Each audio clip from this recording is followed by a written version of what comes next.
주님께서 나를 통해 무엇을 하고자 하시는가? 주님께서 나를 통해 무엇을 하고자 하시는가? 라는 제목으로 말씀 전하겠습니다. 바울은 1절로 11절 말씀을 통해서 성도의 성화의 근거로서 그리스도의 연합과 죄에 대한 죽음에 대해서 언급하였습니다. 그리고 이어서 오늘 본문 말씀에서는 그리스도와 연합해서 새 생명 안에서 살아가는 성도라면 몸을 의의 무기로 하나님께 드리라 라고 강력하게 명령하고 있다는 것입니다. 이는 죄의 지배 아래 있는 자에게 하는 명령이 아닙니다.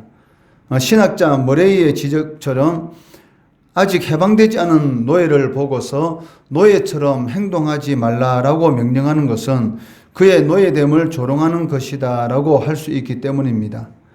그러나 노예 신분에서 해방되고 자유인이 된 성도들에게 이러한 명령을 하는 것은 성도가 자유인으로서의 특권과 권리를 누리도록 일깨우는 적절한 호소다라고 할 수 있기 때문입니다. 이는 죄에 대해서 죽고 더 이상 죄가 주관하지 못하는 새로운 신분이 된 성도에게 있어서 옛 죄가 왕노릇하지 못하게 하라라고 명령하는 것은 새 생명을 얻은 이 자유인으로서의 특권을 누리라라는 그런 의미를 가지고 있기 때문입니다. 죄의 종이 아니라 의의 종, 즉 하나님의 자녀로서의 삶을 누려야 하는데도 불구하고 죄가 자신을 지배하도록 허락하는 것은 이것은 자유인, 즉 그 주 안에서 죄로부터 이 자유함을 얻은 그런 성도들의 삶이 아니라는 것이죠. 그렇기 때문에 제가 너희를 지배하지 못하게 하라, 즉 노예처럼 행동하지 말라라는 이러한 말은 그 새 생명 안에서 살아가는 성도들에게 특별한 권리를, 즉 하나님께서 주신 그러한 권리를 누리라라는 그런 의미를 지니고 있습니다. 12절에 보시면 그러므로 너희는 제가 너희 죽을 몸을 지배하지 못하게 하여 몸의 사욕에 순종하지 말고 라고 말씀합니다. 여기 지배하지 못하게 하라라는 것은 그 성도에게 있어서 죄는 이 지배력을 이미 상실하였기 때문에 여전히 제가 계속해서 너희를 다스리려고 하는 그런 미혹에 넘어가지 말라라는 그런 의미를 가지고 있습니다. 죄는 끊임없이 이 죄에 대해서 이 자유함을 얻은 성도들에게 이 자신의 지배력을 끊임없이 주장하고 있다는 것이죠. 그렇기 때문에 그 새 생명으로 살아가는 이 성도의 특권을 이용해서 더 이상 제가 너희를 다스리지 못하도록 허용하지 말라라는 그런 의미로서 제가 너희 죽을 몸을 지배하지 못하게 하라라고 말씀하고 있다는 것입니다.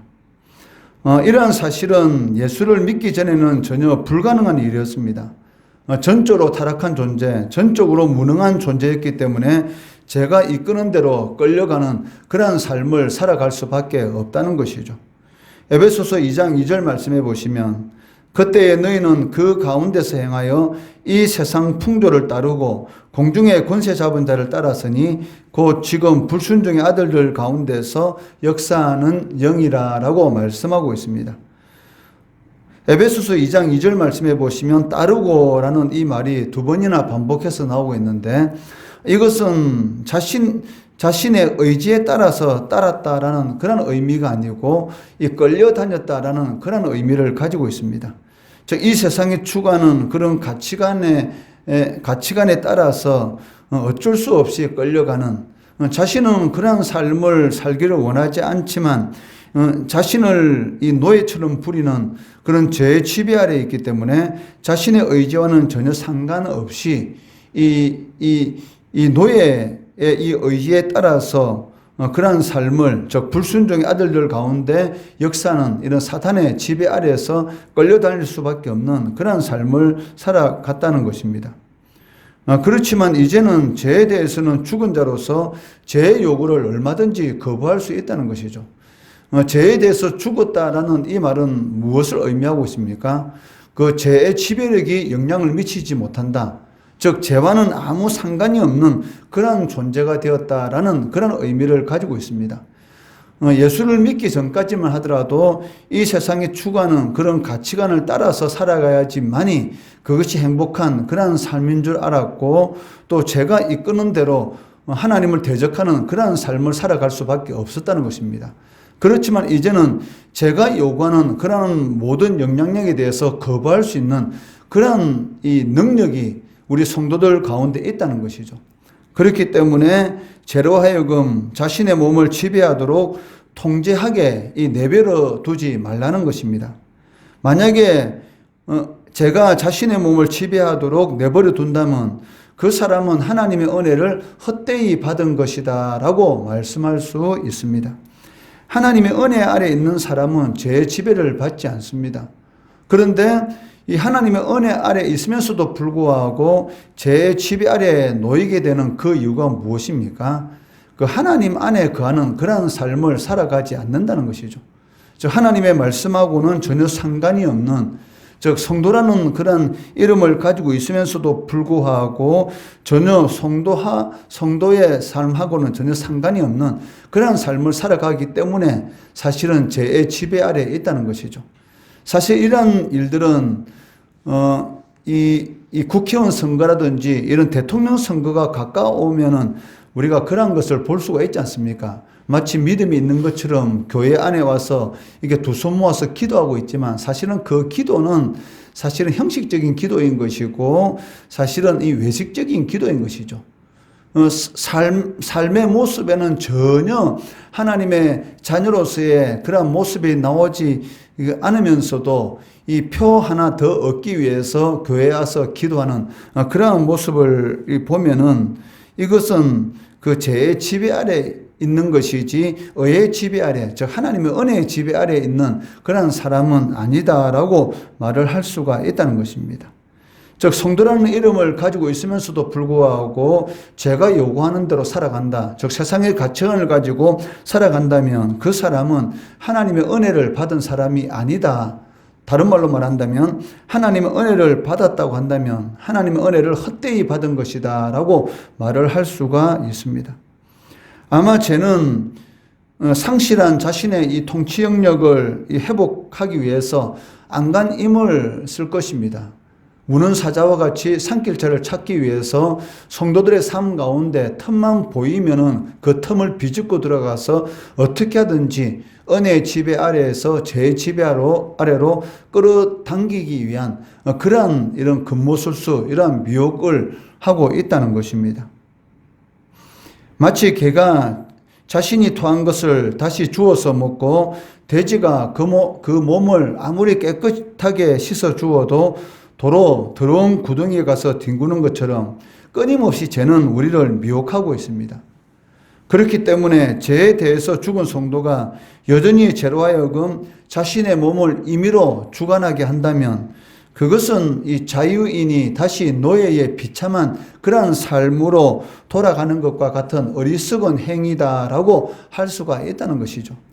거듭난 성도가 거듭나기 이전의 삶의 모습을 가지고 살아간다는 것은 마치 이 개가 자신의 토한 것을 다시 주워 먹는 그러한 것과 똑같다라고 할 수가 있다는 것입니다.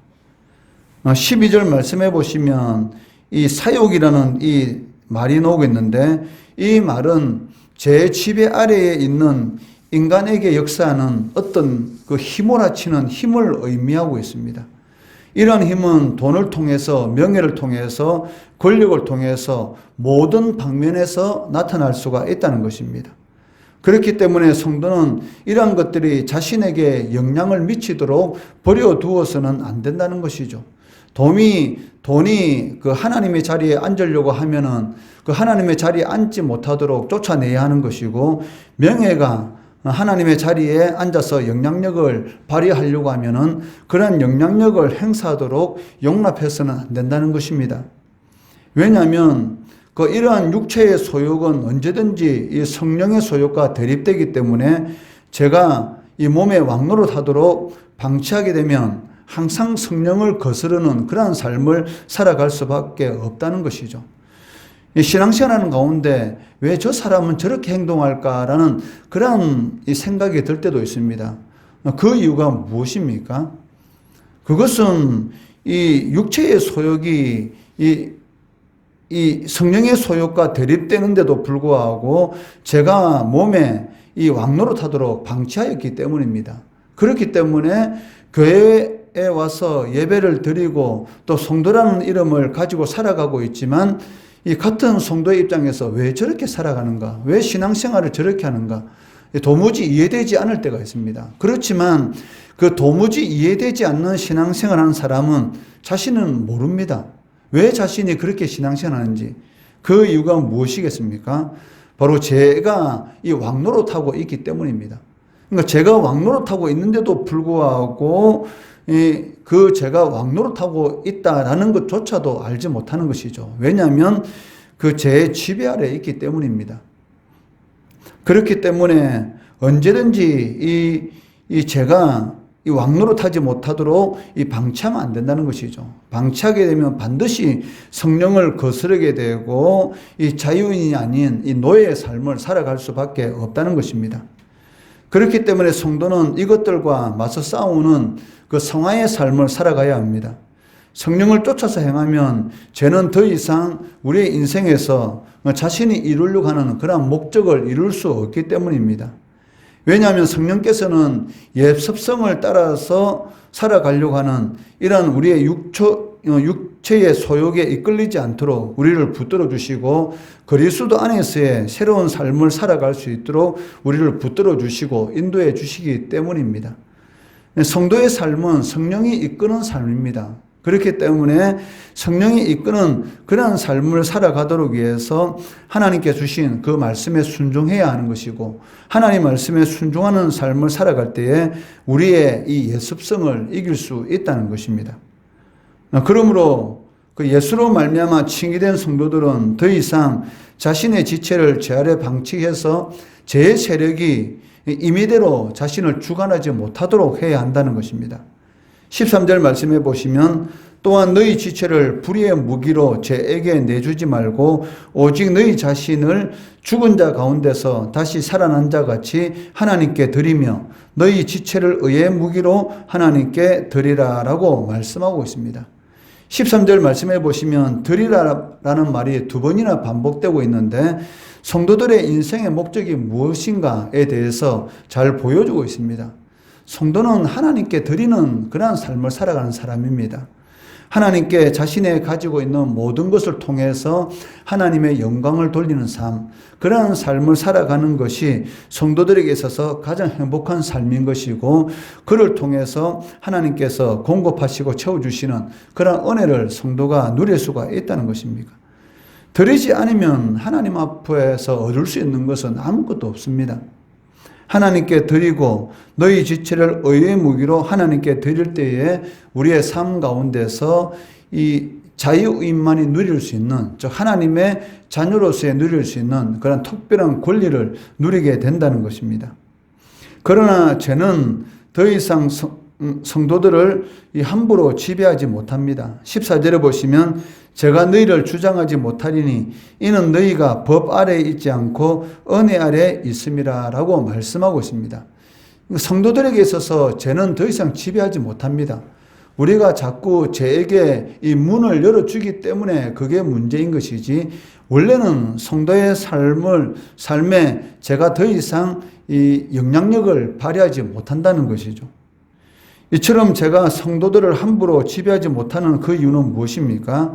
성도들은 죄의 지배 아래에 있는 것이 아니라 하나님의 은혜라는 새로운 통치 영역 안에서 살아가는 사람들이기 때문입니다. 즉 그리스도 안에서 거하는 그런 삶을 살아가고 있기 때문에 제가 성도들을 함부로 지배하지 못한다는 것입니다. 여기서 바울은 이 죄가 아주 죽었다라고 말하지 않고 제가 우리를 계속 지배하지 못할 것이다 말하는 것에 우리는 주목할 필요가 있습니다. 죄의 활동이 중단되었다. 이제는 죄가 나를 전혀 주관하지 못할 것이다 라고 생각하는 것은 잘못된 것입니다. 왜냐하면 이 죄라는 것은 옛날과 다름없이 오늘도 활동하고 있고 율법 아래에 있는 모든 사람들 위에 군림하고 있기 때문입니다. 그렇지만 성도는 더 이상 율법 아래에 있지 않고 은혜 아래에 있기 때문에 죄가 주인이 되지 못한다는 것이죠. 믿음이라는 것이 무엇입니까? 믿음이 없이는 하나님을 기쁘시게 하지 못한다라고 말을 하고 있는데, 이 믿음이라는 것은 자신의 모든 것을 하나님께 드리는 것, 즉 어떤 상황 가운데 있을지라도 요동하지 않고 하나님을 전적으로 신뢰하는 것, 이것이 바로 믿음이라는 것이죠. 상황에 따라서 시도 때도 없이 변하는 것은 믿음이 아닙니다. 어떤 상황 가운데 있을지라도 전적으로 하나님을 신뢰하는 것, 그 하나님을 향한 이 드리는 마음이 요동하지 않는 것, 이것이 믿음이다라고 할 수가 있다는 것이죠. 이러한 자를 하나님께서 기뻐하시고 그러한 자들이 하나님 은혜 아래에서 누릴 수 있는 모든 것을 누리도록 하나님께서 인도해 주신다는 것입니다. 이것은 바로 제가 주인이 아니라 바로 하나님께서 주인이 되는 그러한 삶이다라고 말을 할 수가 있습니다. 이러한 사실을 통해서 우리는 그리스도인의 삶이 얼마나 위대한 특별한 권리를 가지고 있는가라는 것을 알 수가 있다는 것이죠. 즉 하나님의 은혜 아래에 살아가는 사람들, 죄가 지배하는 것이 아니라 죄와 싸워서 이미 승리한 사람들, 이러한 삶을 살아가고 있다는 것은 그리스도인이 위대한 특권을 가지는 그러한 삶을 살아가고 있다라고 말을 할 수가 있다는 것이죠. 이 세상 70억 이상이라는 인구가 살고 있는데 그 가운데서 천지 만물을 창조하신 창조주를 아버지라고 부를 수 있는 이런 특별한 권리를 가지고 그러한 창조주를 위해서 살아갈 수 있는 이런 특별한 권리를 누린 사람이 과연 몇이나 되겠습니까? 그런데도 불구하고 우리는 기독교에는 죄악이 많다, 하지 못하도록 하는 그러한 죄악들이 너무 많다라고 이 불평하고 있는 그런 성도들을 볼 수가 있는데, 그런 성도들은 한 가지만 염두에 두면 됩니다. 그것이 무엇입니까? 그 세상적인 가치관에 지배되는 모든 사람들은 제 아래 종로로 타는 그러한 삶을 살아가고 있다는 것이죠. 종이 좋습니까? 자유인이 좋습니까? 그것은 말할 필요가 없다는 것이죠. 종은 언제든지 눈치를 보고 살아갈 수밖에 없습니다. 종이 자신의 의지대로 할 수 있는 것이 뭐가 있습니까? 자녀들을 결혼시키는데 이 무당을 찾아가고 아니면 어떤 날을 봐야 되지 않습니까? 자신의 몸으로 난 자녀들을 결혼시키는데도 불구하고 다른 사람에게 날짜를 허락받아야 된다는 것, 이것만큼 비참한 것이 어디 있습니까? 그리고 죽은 조상에게 제사를 지내지 않으면 그 죽은 조상이 살아와서 해코지 할 것처럼 그런 두려움에 빠져서 매년마다 제사를 지내야 되는 것이고, 무덤에 가서 음식 차려놓고 절을 해야 되는 것이고, 이사하는 것도 자신의 마음대로 이사하지 못해서 날짜를 받아야 되는 것이고, 이런 어리석은 그러한 이 눈치를 보는 삶이 뭐가 좋은 것입니까? 그런데도 불구하고 자신들은 그것을 알지 못하고 있다는 것이죠. 그러므로 성도는 아무리 자유롭게 보이는 것이라 할지라도 주님의 뜻을 거스르는 것이라면 그것은 하지 말아야 합니다. 이것을 깨닫는 것이 진정한 은혜고 감사해야 될 축복이라는 것이죠. 왜 성도라면서도 불구하고 하나님께서 원하지 않는 그런 삶을 살아가는 이유가 무엇입니까? 깨닫지 못하기 때문에 그렇습니다. 반대로 나에게 그러한 깨달음이 있다면, 이것은 하나님께서 기뻐하지 않는 것이야, 이것은 하나님께서 기뻐하는 것이야 라는 것을 깨달음이 내 삶 가운데 있다면 이것만큼 큰 은혜가 나에게 임할 수 없다는 것이죠. 그렇기 때문에 성도는 이 삶의 방식을 바꾸어서 내가 무엇을 할 것인가가 아니라 주님께서 나를 통해서 무엇을 하시고자 하시는가에 대해서 인생의 초점을 맞추어야 합니다. 그럴 때에 우리의 삶 가운데 모든 문제는 다 해결된다는 것이죠. 문제를 만드시는 분도 하나님이시고 그 문제를 해결하시는 분도 하나님이십니다. 모든 것은 하나님께로부터 오는 것입니다. 인간에게 허락되는 모든 것들은 하나님이 허락하지 않으시면 일어날 수가 없다는 것이죠. 그렇기 때문에 하나님께서 나를 통해서 무엇을 하시기를 원하시는가, 여기에 초점을 맞추는 그러한 삶을 살아가게 되면 우리의 마음 가운데 이 샬롬의 은혜, 완전한 그러한 부족함이 없는 그러한 은혜가 우리의 삶 가운데 있다는 것이죠. 이것을 다윗은 여호와는 나의 목자시니라고 고백하고 있는 것이고, 나의 힘이 되신 여호와여 내가 주를 사랑하나이다 라고 고백하는 것입니다. 하나님이 우리의 힘이 되시고 우리의 반석이 되시고 우리의 도움이 되십니다.